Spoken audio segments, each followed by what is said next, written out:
Durante os 45 anos, mais ou menos, depois do final da Segunda Guerra, a Europa ficou dividida em dois campos armados.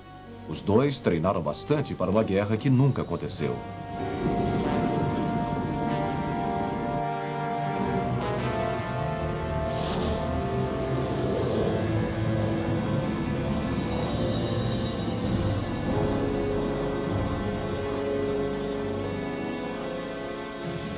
Como esta situação se instalou logo depois do final de 6 anos do devastador conflito mundial?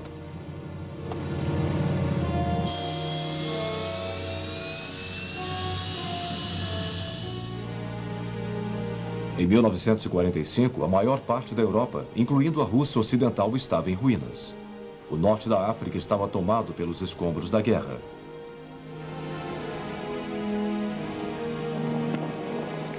O sudeste da Ásia também estava devastado e sua economia em ruínas. A China sofreu terrivelmente. E poucas cidades japonesas tinham escapado da destruição pelos bombardeios americanos. Em todo lugar havia pessoas sem lar, pessoas morrendo de fome e pessoas que estavam física e mentalmente destruídas.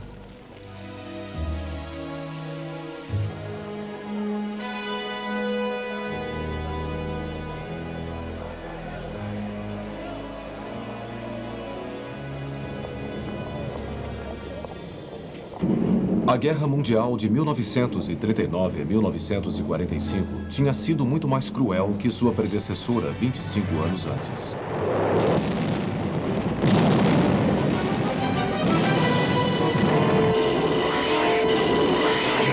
Dos aproximadamente 55 milhões que perderam suas vidas, 2/3 eram civis. Assim, a necessidade de evitar conflitos armados entre as nações no futuro era muito mais premente do que tinha sido em novembro de 1918.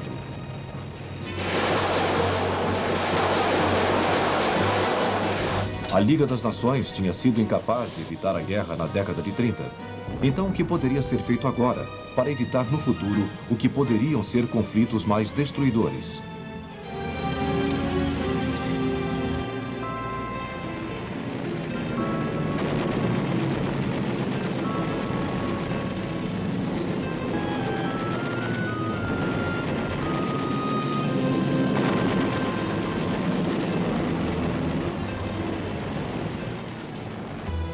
Quando o primeiro-ministro britânico Winston Churchill e o presidente americano Franklin Roosevelt tiveram um encontro histórico no Canadá em agosto de 41, eles formaram o Pacto do Atlântico.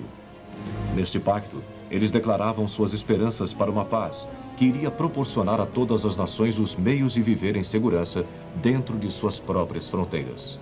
E foi deste documento que nasceu a Organização das Nações Unidas, ONU. Em janeiro de 1942, nada menos de 26 nações que estavam em guerra com as potências do eixo assinaram o original da Declaração das Nações Unidas, antes do final da guerra, mas 21 iriam assinar. Em Dumbarton Oaks, uma casa de campo nos arredores da cidade de Washington, a estrutura das Nações Unidas foi montada.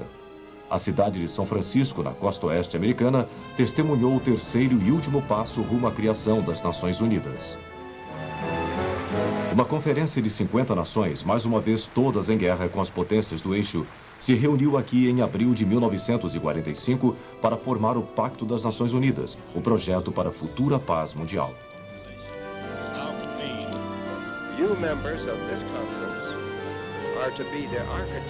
A Conferência de São Francisco foi aberta pelo presidente Harry Truman, e o próprio pacto se tornou efetivo em outubro de 45.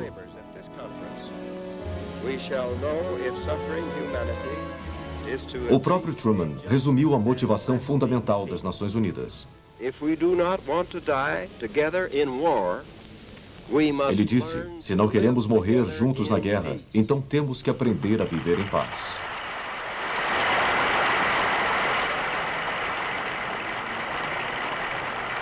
Um resultado da criação das Nações Unidas que começou em janeiro de 1942.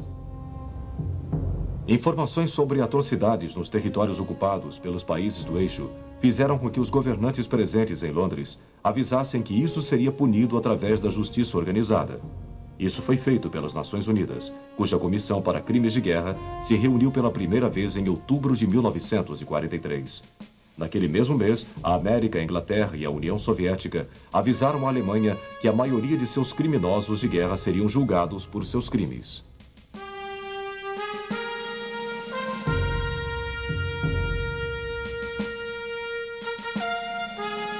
A última conferência dos aliados de guerra em Potsdam, nos arredores de Berlim, em julho de 45, confirmou a intenção de perseguir os criminosos de guerra.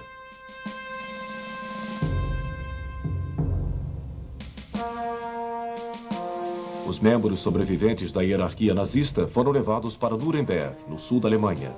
Seu estádio havia abrigado espetaculares reuniões, mas agora todos os símbolos nazistas foram removidos.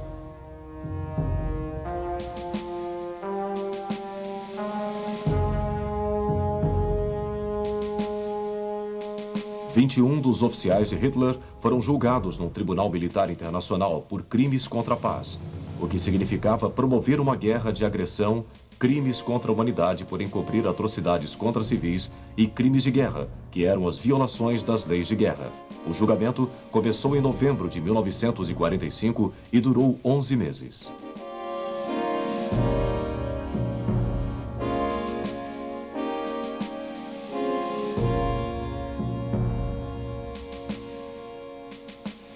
Três dos acusados foram inocentados, mas 10 se levantaram ao fim do julgamento para ouvir estas palavras. O tribunal os sentencia à morte por enforcamento.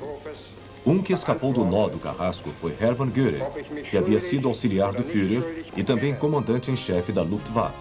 Enquanto aguardava a execução, ele conseguiu engolir uma pílula de cianureto que tinha sido passada às escondidas para ele. A prisão de Spandau, em Berlim, foi o destino do resto dos acusados.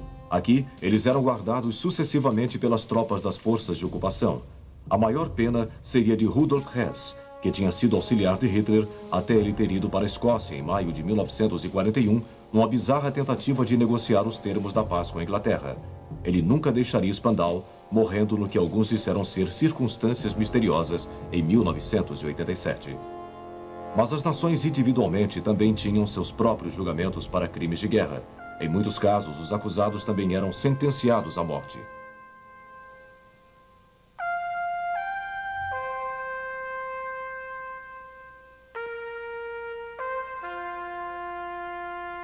Alguns dos guardas do campo de concentração Belsen, tanto homens quanto mulheres, e Fritz Kremer, seu comandante, foram enforcados pela Inglaterra. Aquelas nações que sofreram ocupação alemã também se vingaram de traidores e colaboradores.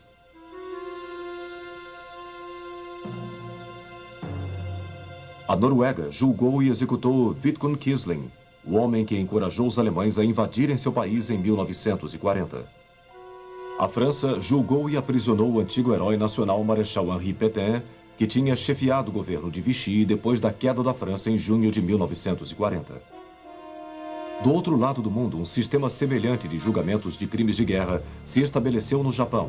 O general Hideki Tojo, que como primeiro-ministro tinha levado seu país à guerra, tentou cometer suicídio antes de ser julgado.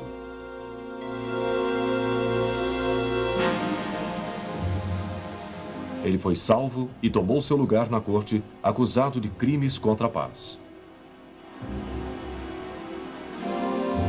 Ele também foi considerado culpado e enforcado, mas não antes de um estranho incidente na corte.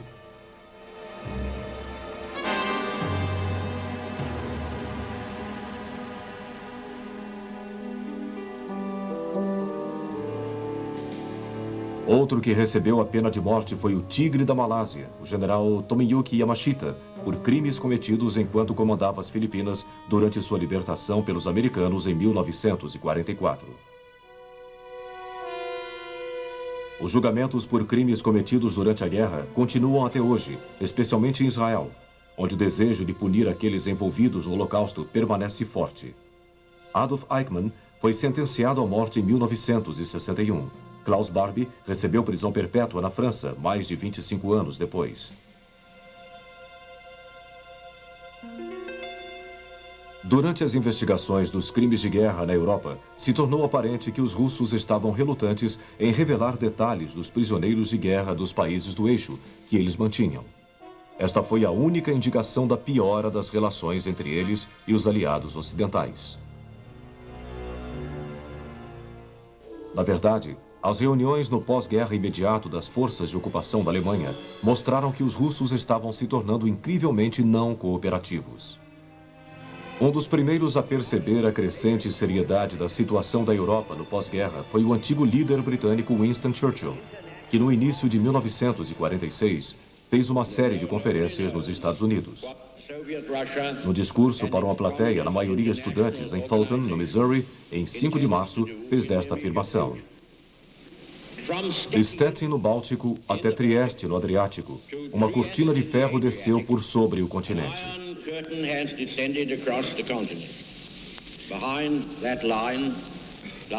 Cortina de ferro imediatamente se tornou parte da língua inglesa.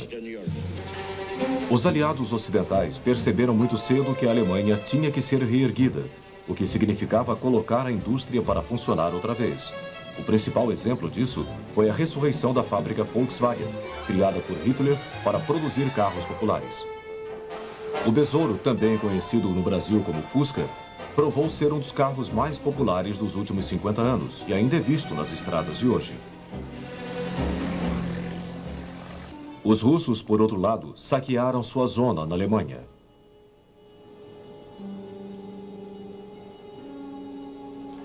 O pior viria em junho de 1946, quando os russos forçaram os aliados ocidentais a concordarem em impedir o movimento dos alemães de sua zona para o oeste. O resultado foi uma fronteira interna na Alemanha, uma cerca que dividia a Alemanha em duas. Isto era contra o que os aliados tinham concordado durante a guerra, que a Alemanha devia ser tratada como um país. Nesta época, as forças armadas ocidentais voltavam para casa para ser desmobilizadas. As que ficaram na Alemanha eram vistas como meras forças policiais para apoiar os governos militares zonais. Havia, entretanto, poucas indicações de que a União Soviética estava dando um passo significativo no sentido de reduzir sua vasta máquina militar dos tempos de guerra.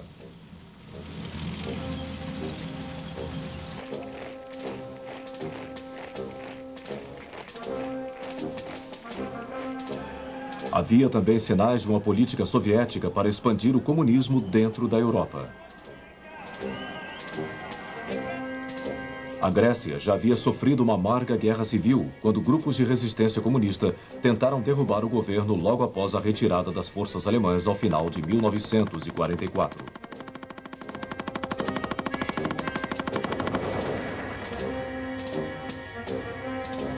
Forças inglesas tinham que ser rapidamente desviadas das lutas na Itália para ajudar a controlar os insurgentes. Na capital, Atenas, a luta era especialmente feroz.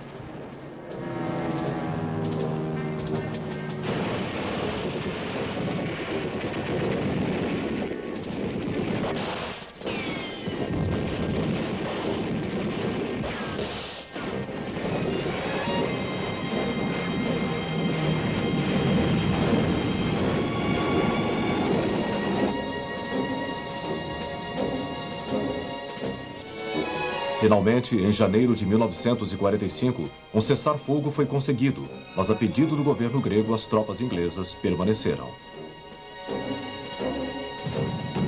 Em 1946, as guerrilhas comunistas no norte da Grécia começaram a ter sua presença sentida de novo e uma segunda guerra civil irrompeu.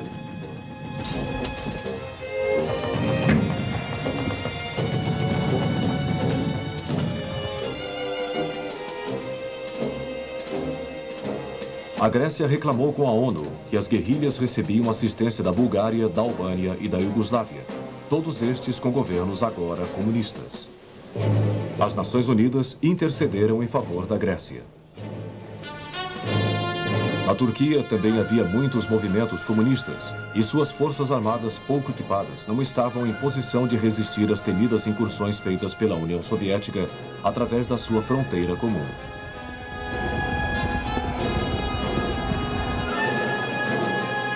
Ainda havia também o espinhoso problema de Trieste, que a Iugoslávia reclamara da Itália no fim da guerra.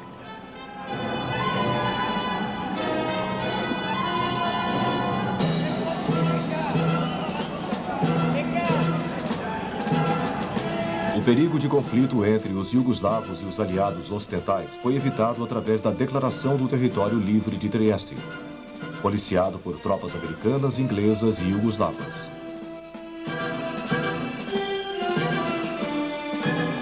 As nações do leste da Europa, que haviam sido todas libertadas pela Rússia, não tinham permissão de fazer eleições verdadeiramente democráticas durante os primeiros 2 anos de paz.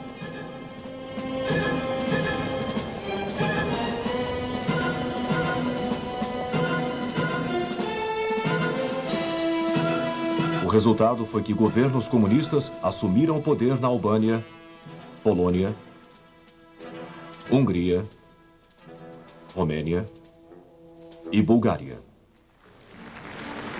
Em março de 1947, o presidente Truman, num discurso ao Congresso americano, anunciou uma nova política para enfrentar a situação cada vez pior. Os Estados Unidos dariam ajuda econômica e militar a qualquer nação ameaçada por outro país. Os primeiros beneficiados foram a Grécia e a Turquia. A doutrina Truman seria a pedra fundamental da política externa americana pelos próximos 20 anos ou mais.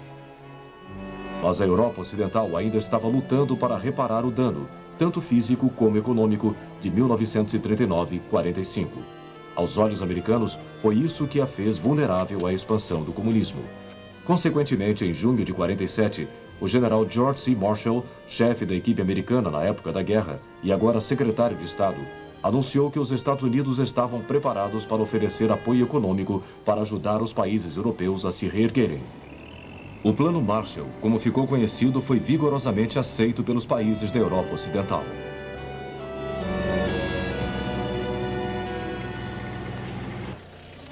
Estes países, especialmente a Tchecoslováquia, que ainda usufruía do governo democrático do presidente Edvard Benes, também estava disposta a tirar vantagem do Plano Marshall.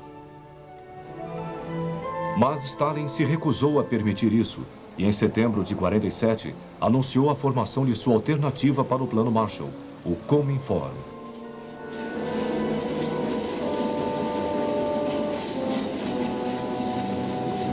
Mas os dias da Tchecoslováquia como democracia estavam contados.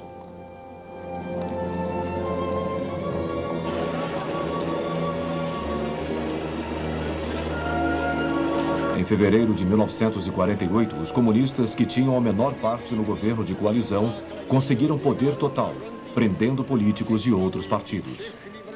O clímax chegou em março, quando o ministro das Relações Exteriores, Jan Masaryk, filho do primeiro presidente da Tchecoslováquia e que tinha sido preparado para cooperar com o novo governo, morreu ao cair de uma varanda.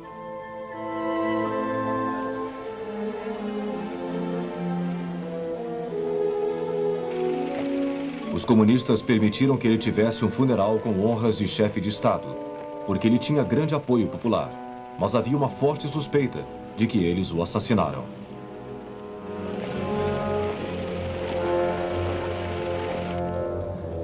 O presidente Benes permaneceu no cargo até junho, quando sua aversão aos comunistas e a saúde debilitada levaram à sua renúncia.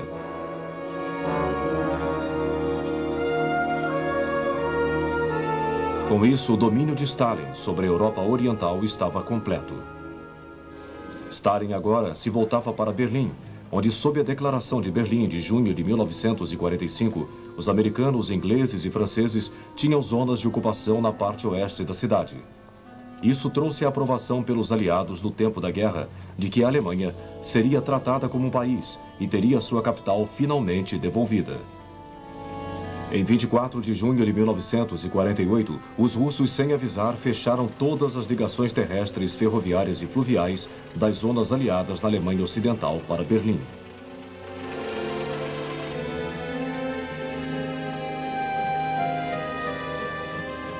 Isso significava que não só Berlim Ocidental estava isolada do mundo exterior, mas seus habitantes enfrentariam a fome. Os pedidos dos aliados ocidentais de que os russos reabrissem as ligações foram recusados, mas a força militar do Ocidente estava muito fraca para guerrear. Todavia, os aliados ocidentais não seriam forçados a se retirar de Berlim Ocidental. Eles então resolveram manter suas zonas da cidade, reabastecendo-as inteiramente pelo ar. Assim começou a Ponte Aérea de Berlim, um dos desafios mais notáveis encarados pelo poderio aéreo que o mundo já conheceu.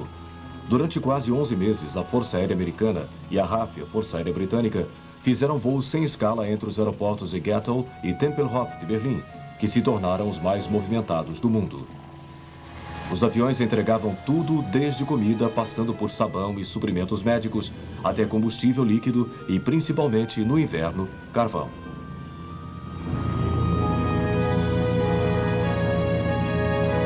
Os aviões que deixavam Berlim levavam os doentes para tratamento na Alemanha Ocidental.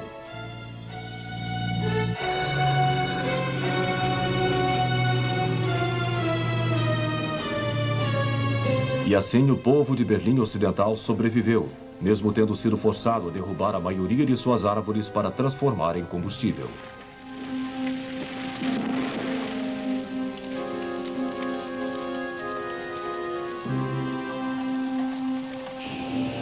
Finalmente, em 5 de maio de 1949, os russos que não acreditaram que a ponte aérea pudesse ser mantida, reconheceram sua derrota e reabriram as ligações terrestres do oeste com a cidade.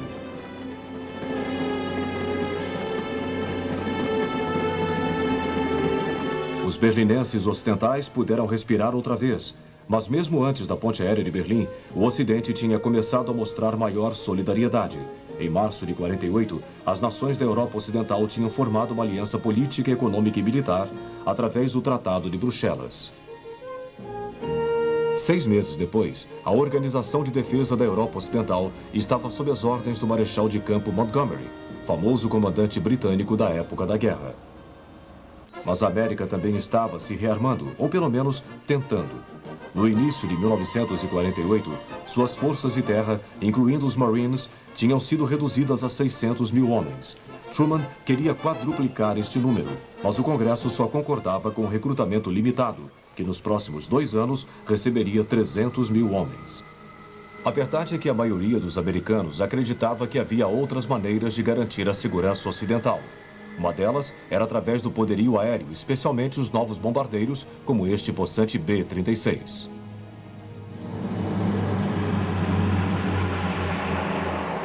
Outra era a bomba atômica, que no final de 1948 somente os americanos ainda possuíam, e que tinha demonstrado seu impressionante poder destruidor em agosto de 1945 contra o Japão.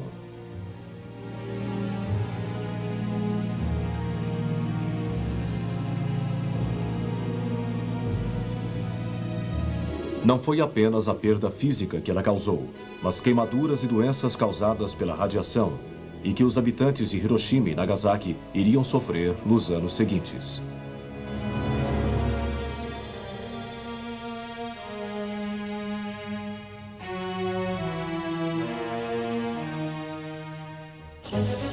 Mas era importante que os Estados Unidos estivessem militarmente prontos para defender a Europa Ocidental. Consequentemente, uma nova organização de defesa teve início em abril de 1949. Era a Organização para o Tratado do Atlântico Norte, OTAN, cujos 12 signatários iniciais foram Estados Unidos, Canadá e os países da Europa Ocidental, incluindo Noruega, Dinamarca, Islândia, Itália e Portugal. A reação soviética inicial à OTAN foi hostil, mas uma vez que o tratado tinha sido assinado, houve um leve descongelamento nas relações orientais e ocidentais, que se refletiu no fim do bloqueio a Berlim e a retirada do apoio externo aos comunistas na Grécia. Durante todos os anos imediatamente posteriores à guerra, os americanos continuaram a desenvolver armas nucleares. Para isso, eles fizeram um bom número de testes no Oceano Pacífico. Eles dividiram seu crescente conhecimento com os ingleses e os franceses, que também começaram a desenvolver estas armas. O poder explosivo dos testes aumentava. 5, 4, 3, 2, 1, fire!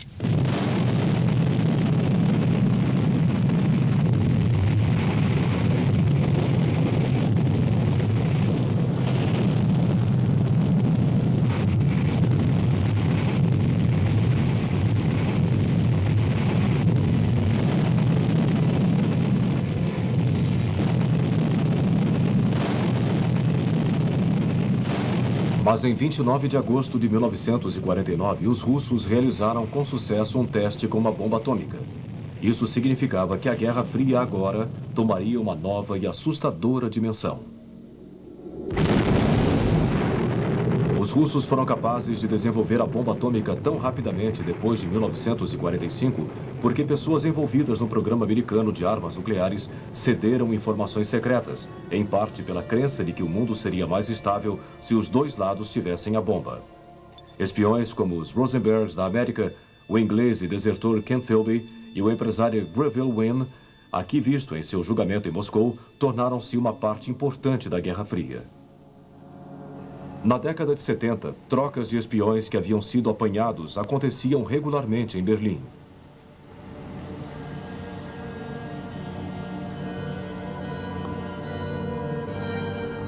Mas havia outros métodos de obter informações, incluindo aviões para grandes altitudes, como este U-2 americano, que usavam câmeras especiais para fotografar instalações militares.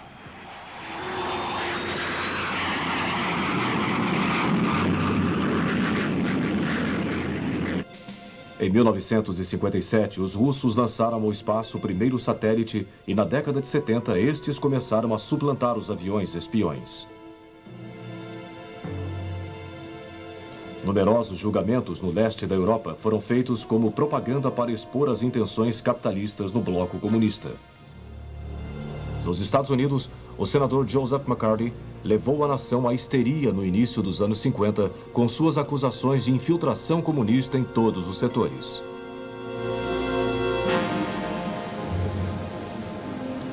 Nem mesmo Hollywood escapou com nomes familiares como Charles Chaplin sendo forçados a partir. As comunicações eram usadas para disseminar a versão de cada lado para os fatos do dia. A Rádio Moscou e a Voz da América competiam entre si para influenciar a opinião mundial, enquanto estações de monitoração tentavam identificar um sentido escondido atrás da propaganda. Enquanto isso, a corrida das armas nucleares estava se desenvolvendo. Em 1º de novembro de 1952, os Estados Unidos explodiram sua bomba de hidrogênio no atol de Eniwetok, no Pacífico.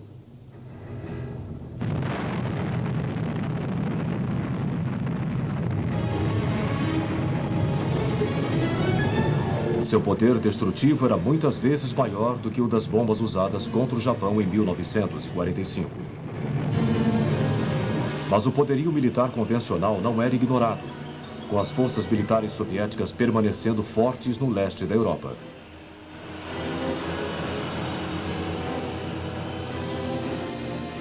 A Organização para o Tratado do Atlântico Norte, OTAN, por esta razão, começou a fazer um esforço concentrado em 1952 para fortalecer suas próprias forças, especialmente na Alemanha Ocidental, que era vista como sendo a mais ameaçada. Aqui, em contraste com a Alemanha Oriental, a economia fazia uma recuperação notável e logo seria uma das mais fortes da Europa. Em 1953, Joseph Stalin, ditador da Rússia durante quase 30 anos, morreu.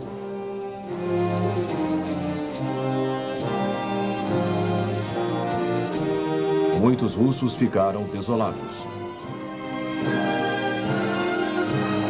Stalin foi sucedido por Nikita Khrushchev, mas as esperanças ocidentais de melhores relações foram destruídas por sua recusa em apoiar uma reunificação da Alemanha. Khrushchev temia que isso pudesse ameaçar a União Soviética, como em 1941. Em 1954, Khrushchev declarou a Alemanha Oriental um estado independente. O veterano comunista Walter Ulbricht se tornou líder da República Democrática da Alemanha. No ano seguinte, a Alemanha Ocidental também alcançou sua total independência no comando do chanceler Konrad Adenauer, como República Federal da Alemanha, e também se tornou membro da OTAN. As tropas alemãs juntaram-se aos seus aliados da OTAN em defesa de sua nova república, enquanto Moscou, em retaliação, formou o Pacto de Varsóvia, com todos os países comunistas, exceto um. Em 1948, o presidente Tito da Iugoslávia rompeu relações com a União Soviética por causa da interferência indevida em assuntos do seu país e manteve as forças armadas fortes para defender a integridade da Iugoslávia. As relações com a União Soviética melhoraram depois da morte de Stalin, mas Tito manteve sua política de não alinhamento. Mesmo assim, a criação do Pacto de Varsóvia formalizou os dois campos armados na Europa, com a OTAN agora fortalecida pela inclusão da Alemanha Ocidental, da Turquia e da Grécia, que se filiou em 1952. A fronteira interna da Alemanha, que agora consistia de cercas de arame farpado, campos minados e torres de vigia, permanecia como símbolo da Europa dividida.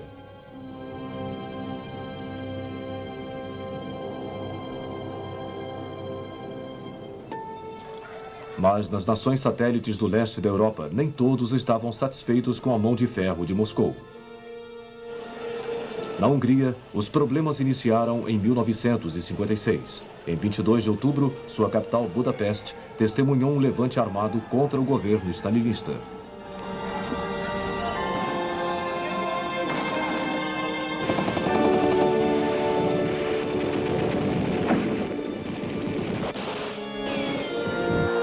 Eles foram vitoriosos e uma nova administração tomou o poder sob a bandeira do comunismo com uma face humana.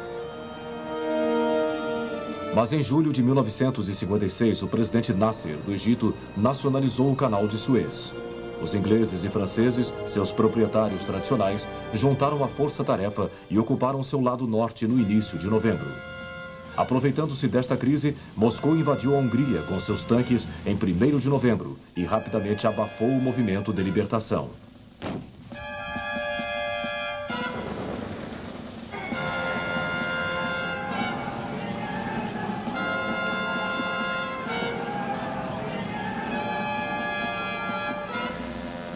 Muitos húngaros fugiram para o oeste e esforços para levantar a questão das Nações Unidas fracassaram frente ao veto da União Soviética.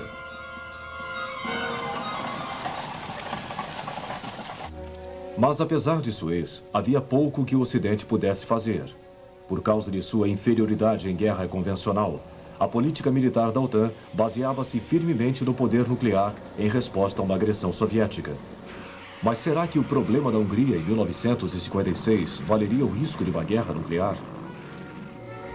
A aviação ainda era o meio principal para dirigir armas atômicas. Os modelos típicos do meio da década de 50 eram o novo B-52 americano e os bombardeiros V, ingleses Vulcan e Victor. Eles tinham a mesma aparência dos Tupolev Tu-20 da Rússia.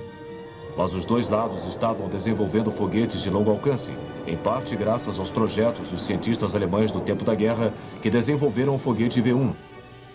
Na verdade, seu líder Wernher von Braun, visto nestas imagens, trabalhava para os americanos. Armas atômicas de campo ou táticas também começaram a aparecer. Elas tinham a forma de foguete de curto alcance ou de projéteis nucleares disparados de canhões convencionais. As forças de terra da OTAN na Alemanha reconheceram a necessidade de mais veículos blindados, que oferecessem um grau de proteção contra explosões nucleares e que também possibilitassem a rápida concentração de tropas para fazer frente aos ataques do Pacto de Varsóvia. Os russos também dependiam bastante de tanques e de outros veículos armados.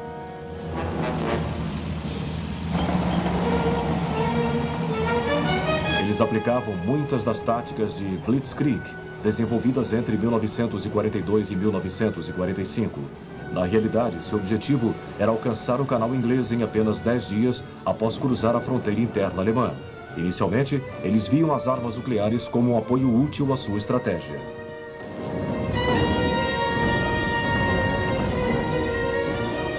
No final da década de 50, entretanto, com armas nucleares proliferando dos dois lados, os russos decidiram fazer uma investida nuclear inicial e depois simplesmente usar sua força convencional para tirar proveito.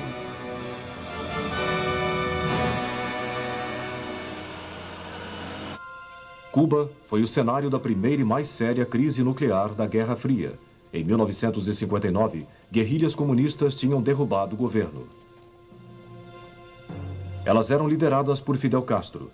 2 anos mais tarde, a América, horrorizada com o regime comunista em seu quintal, patrocinou refugiados interessados em derrubar Castro. O resultado foi uma desastrosa tentativa de desembarcar uma força de exilados na Baía dos Porcos, em Cuba.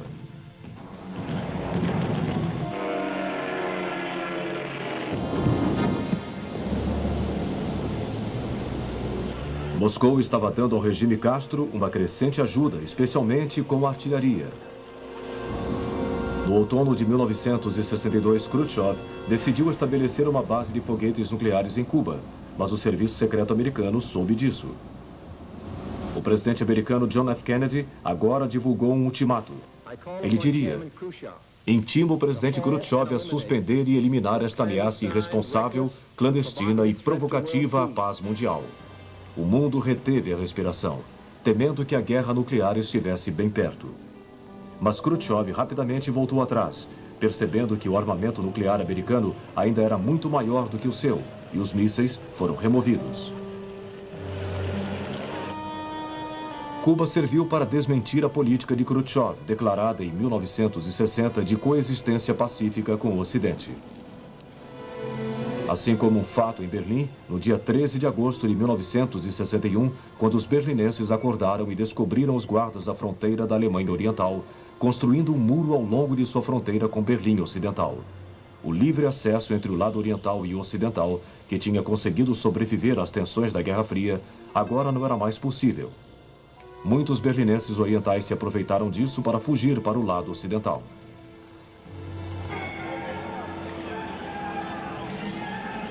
Alguns continuaram tentando e conseguiram, mas muitos foram baleados pelos guardas da fronteira. O Muro de Berlim agora tomava o lugar da fronteira alemã interna, como o principal símbolo de uma Europa dividida, com as luzes e o frenesi de uma Berlim Ocidental de um lado e a palidez da Berlim Oriental comunista do outro. Os líderes das duas superpotências reconheceram isso. Khrushchev visitou o muro em janeiro de 1963 e Kennedy em junho. Em seu discurso ele disse: hoje no mundo livre, a afirmação mais orgulhosa é: eu sou berlinense.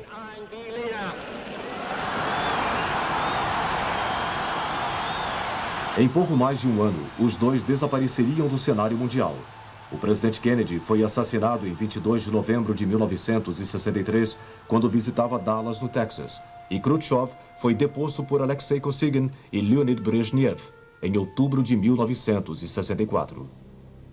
Agora, a atenção americana começou a se dirigir para o que seria a longa agonia do Vietnã.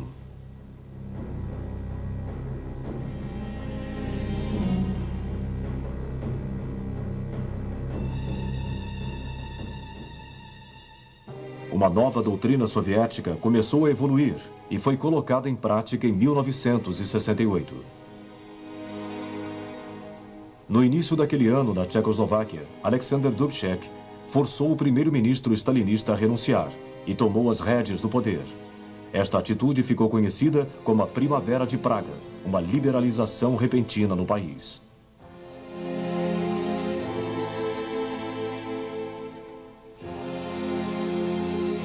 Esta nova política foi cultuada no Pacto de 68, que foi assinado por muitos tchecos.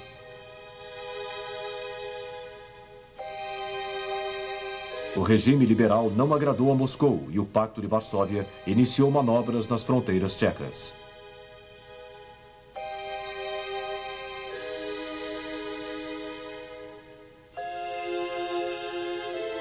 O primeiro-ministro soviético Kosygin visitou Praga, mas os tchecos se recusaram a suspender seu programa democrático.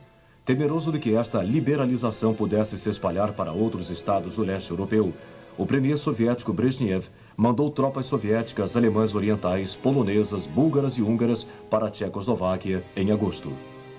Diferente da Budapeste de 1956, não houve resistência militar e Dubček foi rapidamente deposto. Assim evoluiu a doutrina Brezhnev, em que uma ameaça a um dos membros do Pacto de Varsóvia era uma ameaça ao pacto inteiro. Mais uma vez, o Ocidente não se moveu. Assim como em 1956 ele estava preocupado com outra coisa, desta vez era uma onda de manifestações estudantis que varria todos os países. Mas ao final da década de 60, a política nuclear de ambos os lados tinha mudado fundamentalmente daquela mútua e assegurada destruição, ou MAD, louco em inglês. A OTAN desenvolveu a doutrina da resposta flexível. Isso significava que ao invés de apertar o botão nuclear, assim que as forças do Pacto de Varsóvia atacassem a Europa Ocidental, a resposta da OTAN seria gradual. Caso seus oponentes não recuassem, a resposta seria gradualmente endurecida até que cruzasse o limite nuclear. Isso significava que as forças convencionais teriam um papel mais significativo a desempenhar do que tinham até agora. Elas foram ajudadas por sistemas guiados de armas antitanques, como este SS-11 francês, o que significava que mais tanques podiam ser mantidos em reserva para conter os avanços do Pacto de Varsóvia. Mas os russos também estavam revendo seus conceitos sobre a primazia de armas nucleares nos campos de batalha europeus.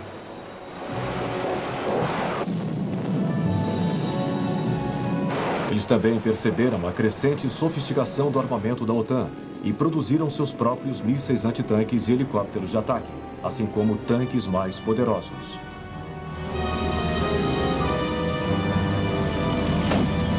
Mais uma vez, os russos voltaram ao seu tradicional conceito de alta velocidade ofensiva. Se fosse rápido bastante, ele poderia, em conjunto com forças especiais, passar pelas armas nucleares táticas da OTAN antes que elas pudessem ser usadas, e assim ganhar a guerra sem torná-la nuclear.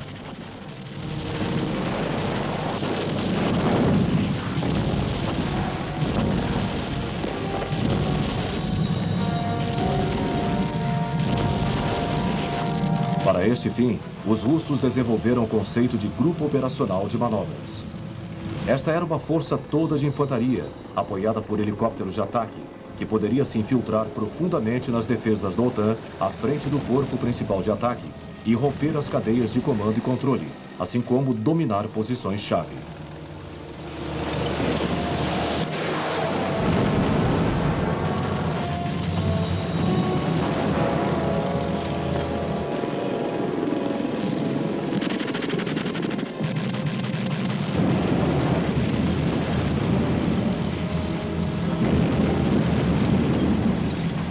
Mas enquanto os dois lados estavam tentando retardar o uso de armas táticas nucleares no campo de batalha, o arco estratégico nuclear continuava a fazer sombras sobre a Europa e a América do Norte. As formas principais de envio continuavam sendo os aviões e os mísseis terra-a-terra, mas agora havia se juntado a eles uma terceira, o submarino balístico nuclear. Estava formada a tríade nuclear estratégica. Ela era baseada na teoria de que todos os meios de disparo não poderiam ser controlados ao mesmo tempo, assim mantendo o que se chamava de capacidade de segundo ataque. Mas na década de 70, os dois lados começaram a reconhecer que possuíam muito mais armas nucleares do que o necessário. Não só a corrida às armas nucleares estava aumentando em tensão, como se tornava cada vez mais dispendiosa para se manter.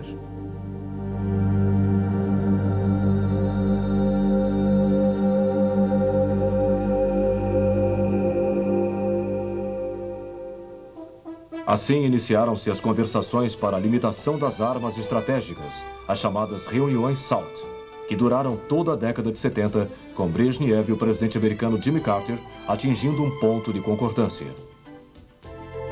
A década de 70 também presenciou outro passo soviético no aumento de seu poder militar. Tanto o bloco oriental como o ocidental permaneceram devotados a criar esferas de influência no terceiro mundo. O Oeste tinha uma grande vantagem nisso: o tamanho do seu poderio naval, especialmente o dos Estados Unidos.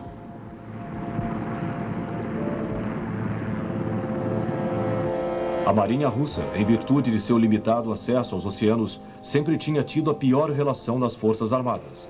Mas sob a liderança do almirante Sergei Gorshkov, a Marinha Vermelha iniciou um maciço programa de expansão. Um grande número de navios modernos começou a aparecer e logo foram vistos em todos os oceanos do mundo. Os dois lados venderam armas aos países do terceiro mundo numa tentativa de ganhar influência.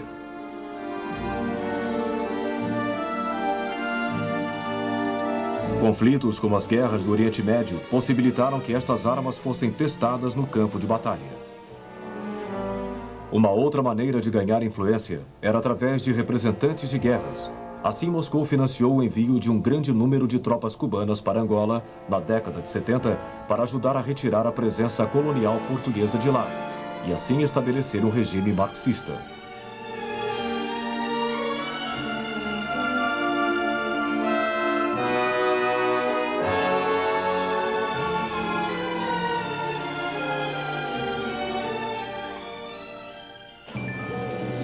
Mas, no meio da década de 70, o apetite americano pelo terceiro mundo havia sido diminuído pela terrível experiência do Vietnã.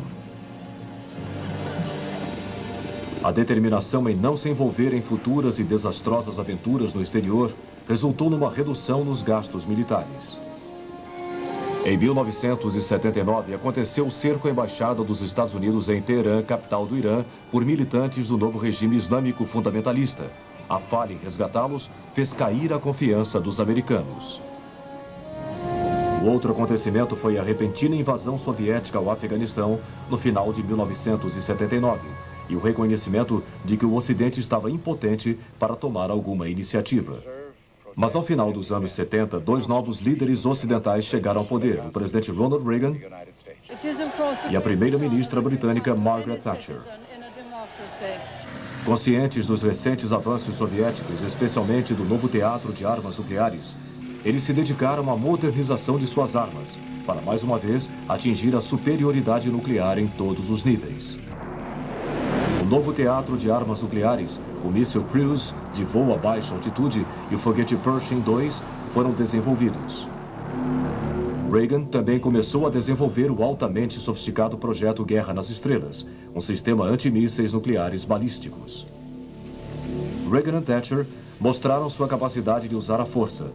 Os britânicos mandaram uma força-tarefa a 11 mil quilômetros de distância em 1982 para recuperar dos argentinos as Ilhas Falkland.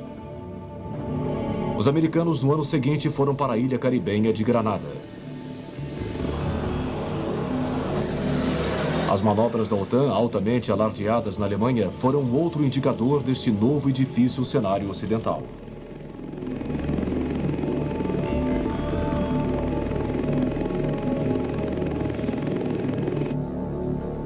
Em contraste, os russos se encontraram sem saída no Afeganistão, que estava se tornando outro Vietnã.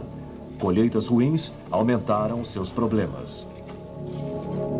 Os problemas com a economia aumentavam, conforme a União Soviética se esforçava em acompanhar a tecnologia armamentista do Ocidente. Brezhnev morreu em 1982. O novo premier, Yuri Andropov, morreu 2 anos depois, e o seu sucessor 1 ano depois. Mikhail Gorbachev, um homem muito mais jovem, subiu ao poder.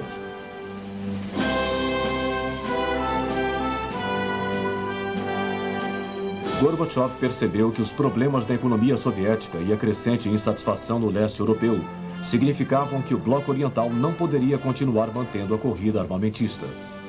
Numa série de reuniões com o presidente Reagan, Gorbachev chegou a um acordo na grande redução de armas, nucleares ou não.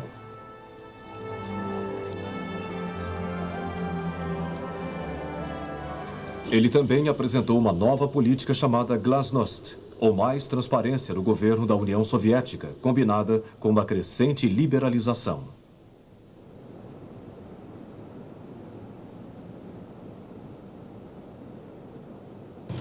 Gorbachev também retirou as forças soviéticas do Afeganistão.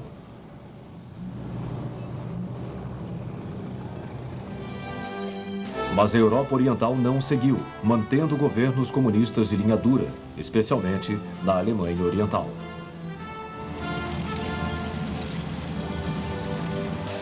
Mas suas populações tornaram-se crescentemente impacientes por reformas e a situação chegou ao auge em 1989. Na maior parte dos países da Europa Oriental, forças democráticas ganharam controle sem violência, como na vitória de Lech Wałęsa, na Polônia, e Václav Havel, na Tchecoslováquia. Mas na Romênia, a queda do ditador Nicolae Ceausescu foi sangrenta, especialmente em Bucareste, a capital.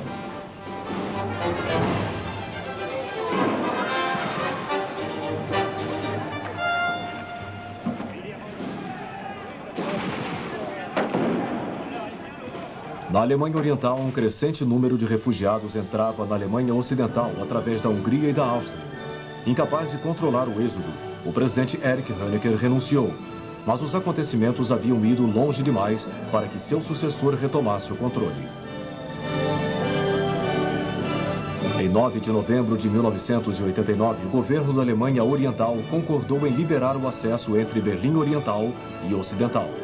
No dia seguinte, multidões se juntaram no Muro de Berlim e começaram a derrubá-lo. Apesar da OTAN só ter declarado o fim da Guerra Fria em junho de 1990, as multidões no portão de Brandenburg, em Berlim, sabiam que a ameaça da guerra havia recuado para além do horizonte e rejubilavam-se pela antevisão de uma nova era de paz e cooperação. A década seguinte, entretanto, rapidamente revelaria novas tensões e conflitos.